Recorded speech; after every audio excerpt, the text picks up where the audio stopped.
하나님 말씀 다니엘 1장 1절에서 21절 20 말씀입니다. 유다왕 여호야김이 다스린 지 3년이 되는 해에 바벨론 왕 느부갓네살이 예루살렘에 이르러 성을 에워쌌더니 주께서 유다왕 여호야김과 하나님의 전 그릇 얼마를 그의 손에 넘기심에 그가 그것을 가지고 신할 땅 자기 신들의 신전에 가져다가 그 신들의 보물창고에 두었더라. 왕이 환관장 아스부나스에게 말하여 이스라엘 자손 중에서 왕족과 귀족 몇 사람 곧 흠이 없고 용모가 아름다우며 모든 지혜를 통찰하며 지식에 통달하며 학문에 익숙하여 왕궁에 설만한 소년을 데려오게 하였고 그들에게 갈대아 사람의 학문의 언어를 가르치게 하였고 또 왕이 지정하여 그들에게 왕의 음식과 그가 마시는 포도주에서 날마다 쓸 것을 주어 3년을 기르게 하였으니 그 후에 그들은 왕 앞에 서게 될 것이더라. 그들 가운데는 유다 자손 곧 다니엘과 하나야와 미사엘과 아사랴가 있었더니 환관장이 그들의 이름을 고쳐 다니엘을 빌드사살이라 하고 하나야는 사드락이라 하고 미사엘은 예사옥이라 하고 아사랴는 아벳누고라 하였더라. 다니엘은 뜻을 정하여 왕의 음식과 그가 마시는 포도주로 자기를 더럽히지 아니하리라 하고 자기를 더럽히지 아니하도록 환관장에게 구하니 하나님이 다니엘로 하여금 환관장에게 은혜와 긍휼을 얻게 하신지라. 환관장이 다니엘에게 이르되 내가 내 주 왕을 두려워하노라. 그가 너희 먹을 것과 너희 마실 것을 지정하셨거늘 너희의 얼굴이 초췌하여 같은 또래의 소년들만 못한 것을 그가 보게 할 것이 무엇이냐. 그렇게 되면 너희 때문에 내 머리가 왕 앞에서 위태롭게 되리라 하니라. 환관장이 다니엘과 하나야와 미사엘과 아사랴를 감독하게 한 자에게 다니엘이 말하되 청하오니 당신의 종들을 열흘 동안 시험하여 채식을 주어 먹게 하고 물을 주어 마시게 한 후에 당신 앞에서 우리의 얼굴과 왕의 음식을 먹는 소년들의 얼굴을 비교하여 보아서 당신이 보는 대로 종들에게 행하소서 하며 그가 그들의 말을 따라 열흘 동안 시험하더니 열흘 후에 그의 얼굴이 더욱 아름답고 살이 더욱 윤택하여 왕의 음식을 먹는 다른 소년들보다 더욱 좋아 보인지라. 그리하여 금독하는 자가 그들에게 지정된 음식과 마실 포도주를 제하고 채식을 주니라. 하나님이 이 네 소년에게 학문을 주시고 모든 서적을 깨닫게 하시고 지혜를 주셨으니 다니엘은 또 모든 환상과 꿈을 깨달아 알더라. 왕이 말한 대로 그들을 불러들일 기한이 찼으므로 환관장이 그들을 느부갓네살 앞으로 데리고 가니 왕이 그들과 말하여 보매 무리 중에 다니엘과 하나야와 미사엘과 아사랴와 같은 자가 없으므로 그들은 왕 앞에 서게 하고 왕이 그들에게 모든 일을 묻는 중에 그 지혜와 총명이 온 나라의 박수와 술객보다 더 10배 나은 줄을 아니라. 다니엘은 고레스 왕 원년까지 있으니라. 아멘.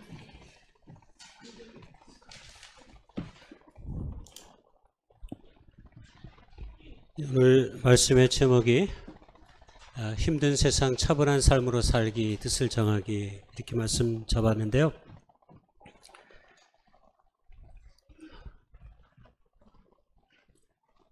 저를 향한 말씀이고요. 최근에 어쨌든 기도하기가 좀 힘들었던 삶의 순간들이 많이 있었습니다.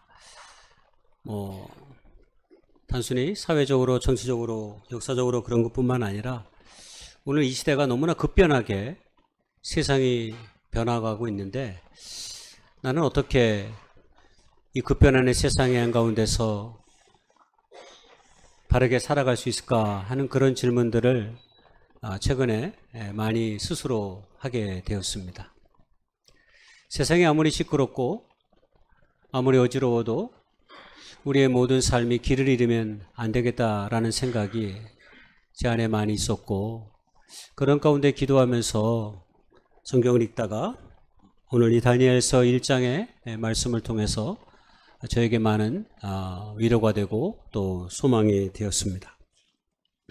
그래서 오늘 제가 받은 그 은혜를 잠시 좀 나눠보고 싶은 마음에 이 말씀을 생각해 봤고요. 그래서 힘든 세상에서 차분한 삶으로 존재했으면 좋겠다라고 하는 내 개인적인 삶의 열망이 이 주제와 이 설교 속에 담겨 있다, 이렇게 말씀드리고 싶습니다. 해마다 서울대학교 김난도 교수가 2025년 트렌드 코리아라고 그래가지고 소비자들의 사회적 성향을 분석하는 보고서들을 매년 냅니다. 매년 내는데 그 키워드들을 주로 이렇게 10가지로 잡아가지고 항상 소개를 해요. 근데 작년에도 그렇고 올해도 그랬고 이 키워드들을 바라보면서 이게 단어가 너무 어려워요. 너무나 익숙하지 않는 단어들이 많이 있습니다.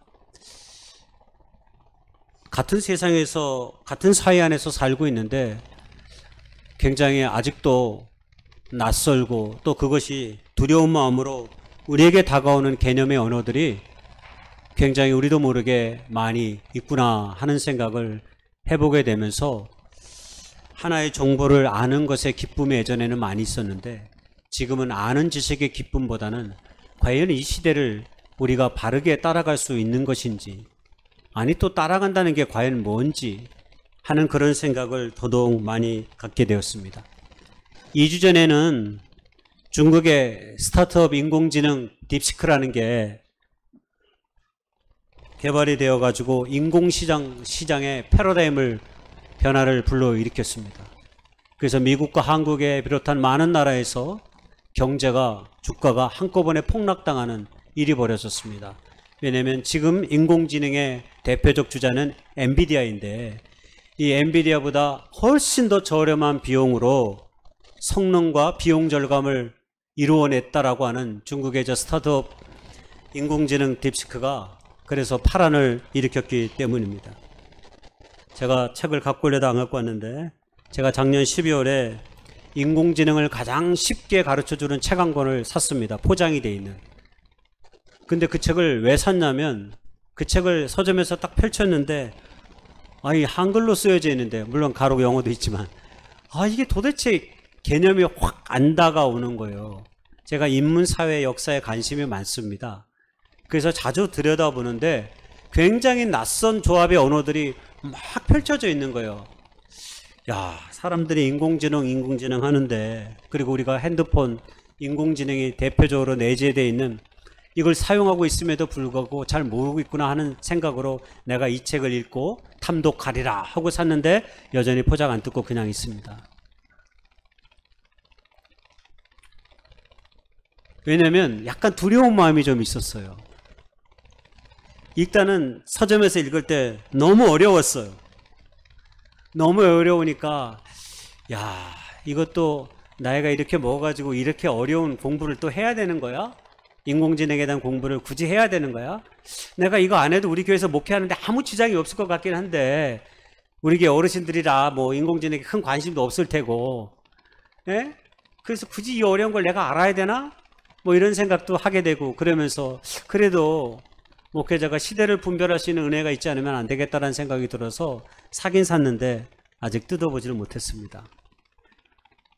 그러다가 현대사회 생존법이라고 하는 그 알랭드 보통이 쓴 책 불안정한 시대를 이해하고 평온함을 찾는 법, 저 책을 딱 보는 순간 어떻게 내 마음과 내 생각이 저기에 다 담겨 있나. 내가 갖고 있는 고민을 이 알랭드 보통이 이미 하고 있었어. 그래서 작년에 책으로 냈어. 네. 길지만 저 내용을 제가 한번 읽어볼게요. 조금 어려울 수도 있겠지만 잘 들으면 다 이해할 수 있습니다. 현대는 우리를 물질적으로 풍요롭게 만들었을지는 몰라도 막대한 정서적 통행료도 함께 부과했다. 우리를 소외시켰고 시기심을 키웠으며 수치심을 증식시켰다. 서로 갈라놓으며 골라놓았으며 어리둥절하게 만들었고 진실하지 않은 억지 웃음을 짓게 했으며 성마르고 화가 가득한 사람이 되게 했다. 물질주의, 개인주의, 외로움 등 현대사회의 다양한 문제가 도래했다. 기저에는 다양한 원인이 존재하지만 최근 몇 년간 우리가 겪은 코로나19 팬데믹, 경제불황, 정치적 불안정, 끝이 보이지 않는 전쟁 등이 그 중심에 있다. 이로 인해 우리는 매일같이 전 세계적으로 불안과 혼란이 더욱 심화되는 현상을 목격한다. 또한 디지털 시대의 정보 가부화와 소셜미디어의 영향 등으로 인해 개인의 정신건강이 심각한 사회 문제로 떠오른 지 오래다. 현대는 기술과 의학, 교통과 산업면에서 놀라운 발전과 풍요로운 혜택을 가져온 동시에 진보에 대한 맹신, 완벽 추구, 정보 가부와 사회적 기대와 비교 등으로 인해 사람들은 정신적 공허, 압박감, 실패에 대한 두려움, 좌절 및 시기심 등을 겪게 됐다. 이게 우리가 목도하는 현실 아닙니까? 이것이 오늘 우리가 지나가고 있는 사회의 단면인 것이죠. 이런 현실 속에서, 이런 사회 속에서 나는 믿음의 사람으로, 신앙인으로 어떤 자세로 서 있어야 되는가 하는 질문을 스스로 다시 한번 갖게 되었습니다. 세상이 어떠하든지 그냥 우리는 내 마음대로, 내 생각대로, 내 육체의 본능대로 살아가야 하는 것입니까? 적어도 우리가 하나님을 믿고 그 뜻대로 살아가려고 몸부림치는 사람들이라면 적어도 우리는 한 번쯤 깊이 우리가 지나가는 삶을, 역사를 생각해 보면서 내가 어떻게 하면 폐역한 세상의 한가운데서 중심을 잃지 않고 살아가야 하나라는 질문을 자연스럽게 갖게 되지 않을 수 없게 된다는 생각을 했습니다. 그러면서 오늘 우리가 읽었던 이 성경의 말씀은 다니엘서 1장의 말씀을 통하여서 우리의 삶에 가장 작은 뜻을 세우는 일의 중요성을 발견했습니다. 여러분, 지금 우리가 읽었던 다니엘이 10대 후반의 나이인데 그가 뜻을 정한 이 일이 그렇게 크고 뭐 위대한 것은 아니에요. 그런데 중요한 것은 그가 그의 나이 속에서, 그리고 그가 할 수 있는 환경과 형편 속에서 자기만의 최선에 대한 믿음의 신앙을 선택하고 뜻을 세웠다는 것, 그거 하나가 굉장히 깊은 감동으로 다가왔다라는 생각이 들었습니다. 다시 말하면 세상의 시류에 이끌려 쫓아가는 삶도 아니었고, 그리고 자기 스스로를 가볍게 다루거나 패역한 것들에 마음을 빼앗기는 일이 없이 혼란스러운 그 환경 속에서도 자신이 마땅히 취해야 될 그 신앙의 바른 뜻을 세워가는 한 다니엘의 모습을 바라보면서 그것이 저에게는 굉장히 많은 은혜를 끼쳤습니다.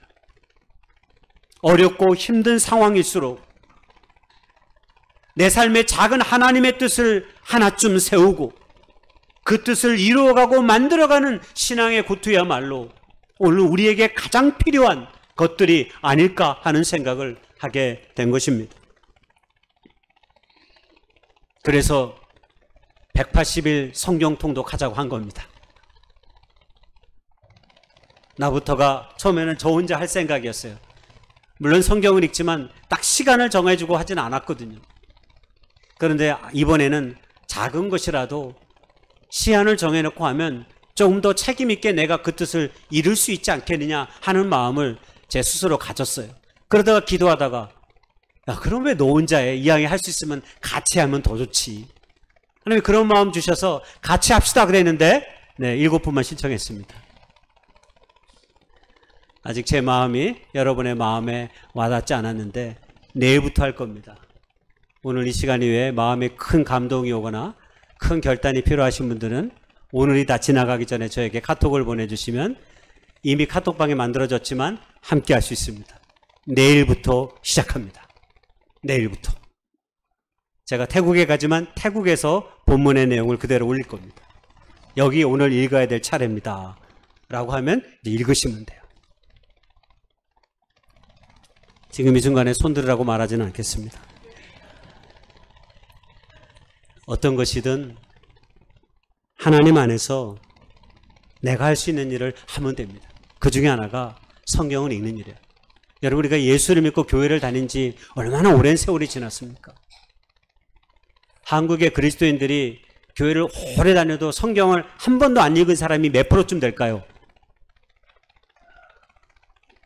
여러분이 생각한 것보다 훨씬 높습니다. 60%가 넘습니다. 작은 것이지만 하나님 안에서 우리가 온전한 뜻을 세우면 하나님께서 놀랄만한 축복과 은혜로 우리의 삶에 많은 일들을 이루실 것입니다. 기대함으로 우리가 말씀을 바라보고 하나님의 뜻을 생각하면 하나님은 우리의 생각 이상의 것으로 우리의 삶을 채우시는 분이기 때문입니다. 이런 하나님의 뜻을 삶 가운데, 역사 가운데 정말로 바르게 세웠던 한 인물이 있어요. 여러분, 그 사람의 이름이 함석헌입니다. 제가 좋아하는 분이기도 하고 대학 때 세상에 이런 책이 있구나 하는 생각을 하게 된 책이 뜻으로 본 한국 역사입니다. 그런데 저게 원래는 성서적 입장에서 본 조선 역사였어요. 대한민국의 역사를 성경의 말씀으로 비추어 봐서 역사를 기록한 세계 유일의 책이에요. 그러니까 성서라고 하는 관점을 가지고 역사를, 우리의 역사를 돌아본 거예요. 그러면서 함석헌 선생이 처음에 성서적 입장에서 본 조선의 역사 이런 책을 출판하니까 사람들이, 선생님 이러면 사람들이 좋아하지 않습니다. 교회 안 다니는 사람들이 이제 역사는 뭐 별로 이렇게 자기들에게 깊게 다가오지 않지 않겠어요? 괜히 편견과 선입견을 주니까 성서적 입장에서 본을 빼시고 다른 이름으로 좀 하면 좋겠습니다 라고 말했어요. 그때 저 책 서문에 이렇게 기록했습니다. 성서적 입장에서 본이라는 제목의 구절이 사람들에게 걸림돌이 돼서 빼면 어떤가 하는 의견이 있었지만 그것은 사슴에게서 뿔을 자르는 것 같아서 그대로 두기로 했습니다. 이 글이 된 까닭은 성경에 있습니다. 쓴 사람의 생각으로는 성경적 입장에서 역사를 쓸 수 있는 것이 아니라 성경의 자리에서만 역사를 쓸 수 있습니다. 똑바른 말로는 역사 철학은 성경밖에는 없기 때문입니다. 그렇습니다. 여러분, 성경에 하나님의 뜻이 담겨 있습니다. 인류를 향한, 그리고 오늘 우리를 향한 하나님의 구원의 역사와 그 계획과 그 의지가 다 성경 속에 담겨져 있습니다. 그러므로 우리의 삶을 바르게, 우리의 역사를 바르게 일구 가고 살아가는 방법은 오직 성경 안에서만 우리가 구현되어야 하는 것이죠. 바로 함석헌 선생은 그렇게 우리 민족의 역사를 하나님의 뜻 가운데서 보고 성경의 말씀을 통해서 그도 모든 역사를 뒤돌아 보았던 것입니다. 우리는 어떻게 하나님의 뜻을 바라보고 세워가고 있습니까? 오늘 저는 그 하나님의 뜻을 따라 산 사람 다니엘의 이야기를 오늘 잠시 좀 소개하려고 합니다. 다니엘이 서 있는 자리는 바벨론입니다.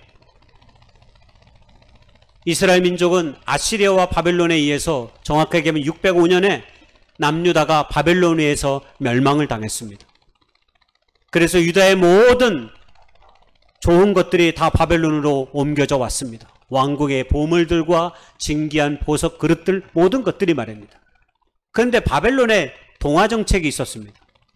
자신들이 빼앗은 나라의 식민지 백성들을 잘 양성시켜 가지고 바벨론의 일꾼으로 만드는 게 그들의 정책이었습니다. 그래서 유대 사회 가운데서도 오늘 우리가 읽었듯이 왕족 출신이나 귀족 가문 가운데 쓸만한 젊은 소년들을 3년 동안 교육시켜가지고 바벨론의 공무원으로 만들어 보면 바벨론의 일꾼으로 그들을 잘 세워서 바벨론의 영광을 위해서, 그 나라를 위해서 살아갈 수 있도록 하게 만드는 그런 동화정책을 펴게 했던 것입니다. 그래서 3년의 시간 동안 먹여주고 입혀주고 바벨론의 온갖 귀한 학문들을 다 익히도록 하는 배움의 기회를 얻게 만든 것입니다. 근데 이런 놀라운 혜택을 덧입은 다니엘은 놀랄만한 믿음의 결정을 합니다. 그가 비록 나라를 잃어버리고 지금 자신의 삶이 바벨론에 끌려와서 바벨론의 교육을 받으면서 살아가야 될 상황이지만 그의 마음속에 한 가닥 신앙의 삶을 저버릴 수는 없었습니다. 그것은 바로 왕이 차려준 음식과 음료를 내가 그대로 먹는 일은 이건 하나님의 신앙에서 벗어나는 일이다 라고 생각하여서 그 모든 음식과 음료를 거부하기로 뜻을 세운 것입니다. 왜 다니엘은 그렇게 했을까요? 그것은 우리가 잘 알듯이 구약성경 내이기에 하나님께서 이스라엘 백성들에게 말씀하시기를 정결한 음식과 부정한 음식을 하나님께서 분별해 주셨습니다. 정결한 음식은 먹을 수 있지만 부정한 음식을 먹게 되면 우리가 부정한 사람이 되기 때문에 하나님께서는 부정하게 된 음식들을 먹지 말라고 내기에 기록해 놨습니다. 그래서 다니엘은 왕의 음식과 포도주를 거부합니다. 그리고 무엇보다 하나님은 생명을 귀히 여기시는 분인데 바벨론의 왕의 궁전에서 나오는 음식들은 대부분 우상 앞에 바쳐진 음식들이 거의 다였습니다. 이스라엘 사람들은 고기를 피채 먹지 않습니다. 하나님께서 그렇게 먹지 못하도록 만드셨기 때문입니다. 고기를 피채 먹는 것은 생명을 먹는 것과 같기 때문입니다. 근데 바벨론의 사람들은 고기에서 피를 빼지 않습니다. 그러므로 바벨론의 음식을 그대로 내가 먹는다는 것은 하나님이 이스라엘 민족 가운데 허락하신 그 율법의 말씀을 거부하는 일이 되기 때문입니다. 그러므로 왕이 차려진 음식과 음료를 다니엘은 먹을 수 없었습니다. 한마디로 그는 그 상황 속에서도 자신의 작은 신앙을 지키기로 결정한 것입니다. 여러분, 사람들은 보통 이런 상황이 되면 어떤 마음을 갖게 될까요? 가만히만 있으면 다니엘은 3년의 시간 동안 다른 이스라엘 사람들은 어려울지 몰라도 그는 따뜻한 햇살이 비추는 시간이 될 수 있겠죠. 세상에 걱정하지 않고 바벨론의 궁전에서 얼마든지 호화롭게 호의호식하면서 잘 살 수 있는 길이 그의 삶 가운데 펼쳐진 것입니다. 그럼에도 불구하고 다니엘은 그렇게 할 수 없었습니다. 그에게는 하나님에 대한 신앙, 그 믿음이 여전히 비록 내 나라는 무너지고 내 조국은 힘이 없어 외세에 의해서 굴복당했지만 그리고 이렇게 포로의 신분으로 끌려왔지만 내 안에 심겨진 그 신앙은 결코 포기될 수 없었습니다. 그래서 다니엘은 그런 결정을 하게 된 거죠. 그리고 그런 결정이 얼마나 위험한 결정이라는 사실을 우리는 잘 알고 있습니다. 왕이 차려준 것을 먹지 않는다고 하는 것은 왕의 명령을 거부하는 일입니다. 그것은 곧 하루아침에 죽음에 처할 수도 있던 것입니다. 그런데 우리가 읽었던 성경에 보니까 하나님께서 은혜를 베풀어서 그 일을 돕는 시종에게 은혜를 베풀어서 하나님 앞에 시험을 할 수 있는 기회를 갖게 되고 채소만 먹고도 건강한 모습으로 고기를 먹는 다른 사람들보다 훨씬 더 얼굴색이 밝고 건강한 모습으로 살아가는 것을 보고 그 시종이 그의 신앙을 인정하는 놀라운 역사가 오늘 우리가 읽었던 다니엘서 1장에 담겨 있었습니다. 대부분의 사람들은 이런 상황이 되면 흔히 말해서 보신주의로 흐르게 되어 있습니다. 보신주의가 뭡니까? 자신의 안전과 자리 보존에만 급급하고 다른 일체의 어떤 다른 것에 책임을 지려고 하지 않죠. 한마디로 내가 일단 살아야 된다라는 생각입니다. 일단 내가 생명을 갖고 존재하는 것이 중요하지 다른 그 어떤 것보다도. 일제시대 때 많은 사람들이 일본에 부역한 사람들이 많았습니다. 여러 가지 피치 못할 사정이 있었겠지만 많은 사람들은 대부분 자신의 일신상의 안위를 위해 기꺼이 일본에 투항하여 많은 물질과 권력을 누렸습니다. 사실 이것이 연약한 인간의 모습입니다. 개인이나 민족이나 우리 삶의 가장 큰 시련은 우리 안에 꿈이 없는 것입니다. 우리 안에 이상이 없어지는 것입니다. 내가 무엇을 해야 될지 아무것도 알지 못하고 하루를 연다고 하는 것은 우리의 삶 가운데 두려운 일입니다. 그래서 사람들이 하던 일을 멈추면 빨리 늙는다는 이야기를 그래서 하는 것입니다. 내가 일어나면 오늘 내가 해야 될 일들을 헤아려 볼 줄 알아야, 그리고 헤아릴 수 있는 일들이 있어야 우리가 건강한 삶을 살기 때문입니다. 그리고 우리의 인생의 긴 지평에서 보면 우리의 인생을 붙잡는 꿈이 있어야 하는 거죠. 그리고 그것이 우리를 이끌어 가는 것이죠. 그래서 그래서 성경 잠언 29장 18절에 묵시가 없으면 방자히 행한다, 이런 말씀이 있어요. 여러분, 방자에 행한다는 말이 어떤 의미인지 아세요? 머리를 막 풀어 헤쳐가지고 바람에 막 흩날리는 상태가 방자에 행한다는 거예요. 옛날에 좀 그렇지만 이게 좀 미친 여자들이 막, 죄송합니다, 미친 남자들은 보통 머리가 짧으니까 어떻게 비유할 수가 없어. 예. 그 여자들이 조금 이렇게 전 사람들이 막 머리가 막 날려요. 그러면 바람에 막 날리면 옛날에 동막골 영화에 보면 그 여자가 그랬었습니다. 막 흩날리는, 이게 방자에 행한다는 게 그런 거예요. 막 머리털이 막 바람에 흩날려가지고 이게 정신 사나워. 그래서 어때요? 막 우리 가끔 딸들이 머리가 막 길고 제대로 안 하면, 야, 정신 사납다, 좀 머리 좀 잘라라, 이런 얘기 하잖아요. 그게 맞는 거예요. 그게 방자에 행한다라는 게 그런 뜻이 담겨져 있어요. 그러니까 사람이 꿈이 없으면, 이상이 없으면 어떻게 돼요? 바른 길에 서 있지 못하고 계속 어때? 바람이 부는 대로 계속 움직이는 거야. 누가 이 말하면 이렇게 하고, 누가 이 말하면 이렇게 하고, 줏대가 없어. 끊임없이 흔들리고 요동치는 거예요. 그러면 우리가 절대적으로 바른 삶, 바른 길을 걸어갈 수 없는 거죠. 오늘 다니엘은 절박한 상황 속에서도 자기 안에 계신 하나님을 신뢰하고 믿음을 지키기로 작정한 것입니다. 그리고 그 어린 나이에 한 가지 뜻을 정한 거예요. 내가 바벨론을 물리치기 위해서 내가 의열단을 모집해가지고 뭐 이런 게 아니에요. 그냥 자신의 삶 속에서 자신이 할 수 있는 신앙을 고백한 거예요. 아, 내가 할 수 있는 게 뭘까?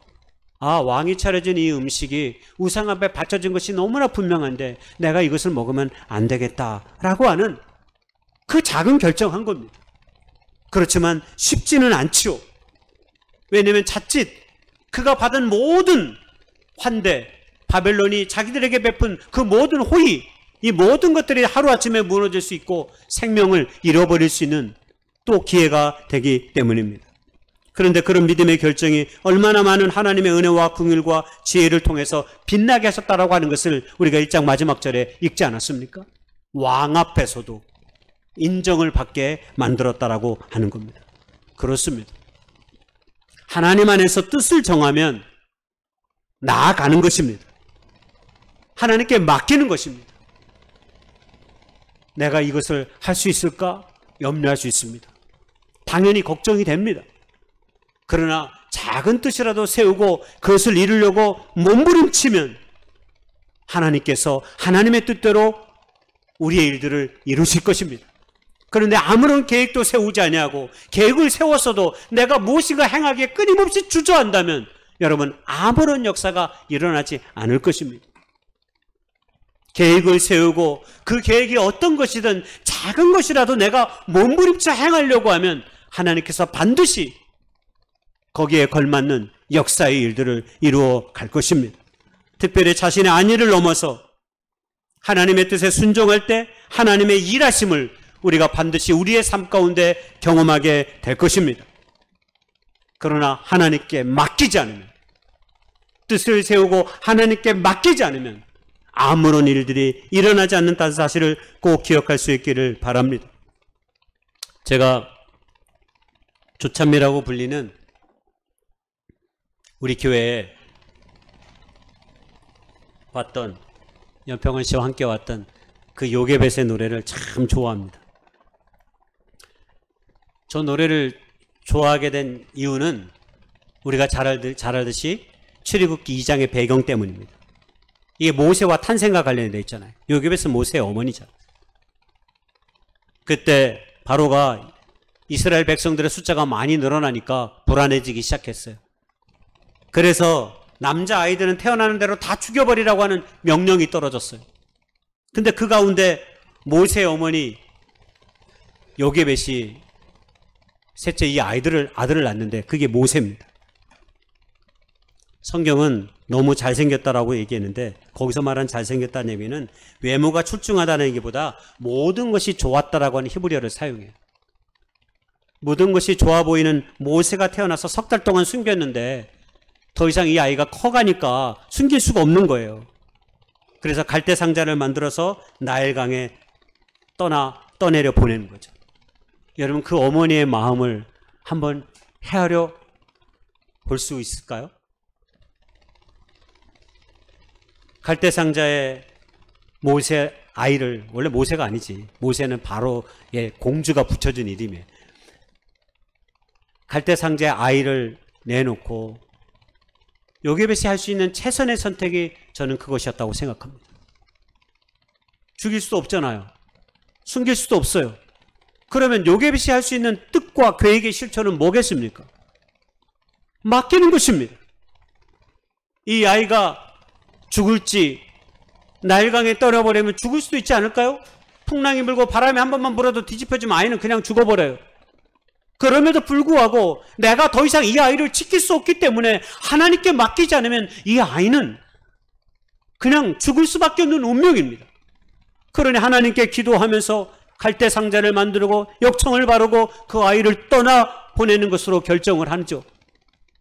여러분, 그 마음이 노래에 얼마나 많이 잘 소개되는지 몰라요. 잠깐만 듣겠습니다.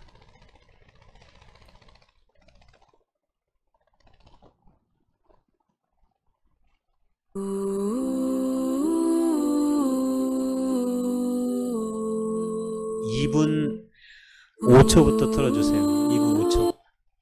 네. 네.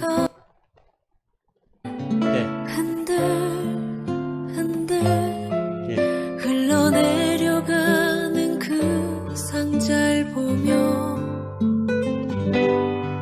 눈을 감아도 보이는 아이와 눈을 맞추며 주저앉아 눈물을 흘렸겠지. 너의 삶의 참주인, 너의 참 부모이신 하나님 그 손에 너의 삶을 맡긴다.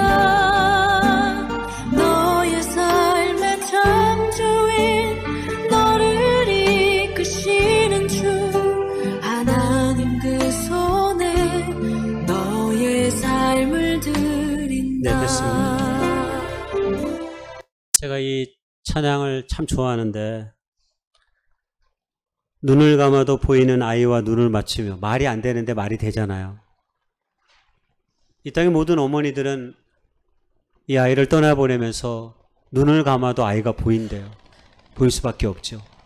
그리고 마음에 들었던, 제 마음에 다가왔던 너의 삶의 참주인, 너의 참 부모이신 하나님 그 손에 너의 삶을 맡긴다.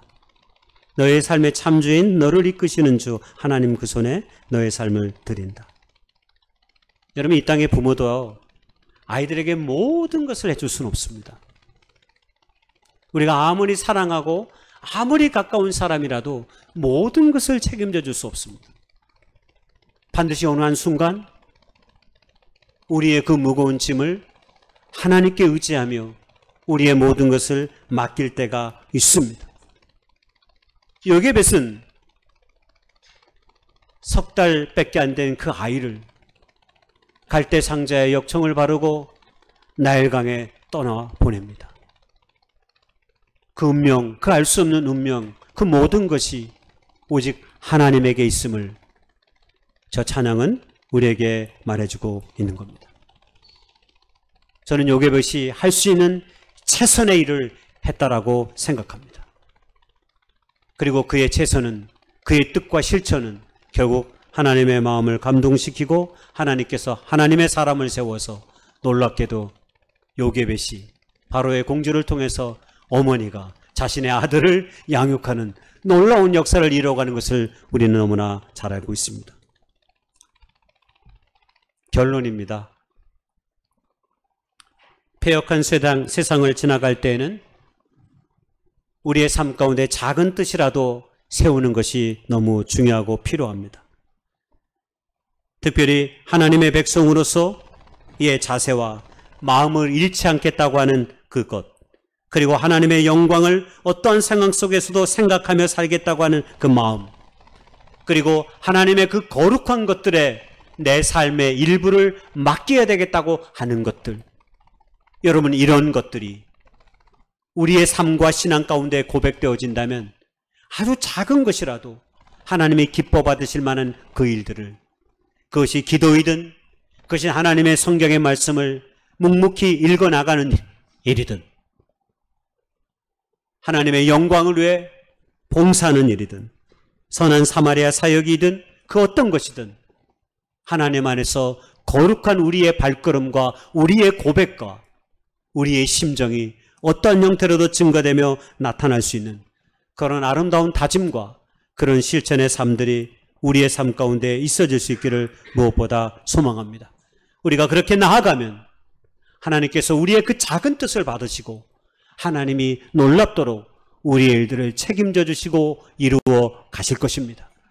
내가 할 수 있는 일들이 많은 것 같지만 때로 우리의 삶의 지평을 가만히 들여다보면 내가 행했던 것보다 내가 꿈꾸고 내가 소망하지 않았지만 때로 어떤 것들은 하나님께서 내 작은 꿈에 꿈을 더하게 하셔서 우리의 역사를 이루어 갔다는 것을 우리가 다시 한번 깊이 생각해보고 나아갈 수 있는 저 여러분 될 수 있기를 주의 이름으로 축복하고 소망합니다.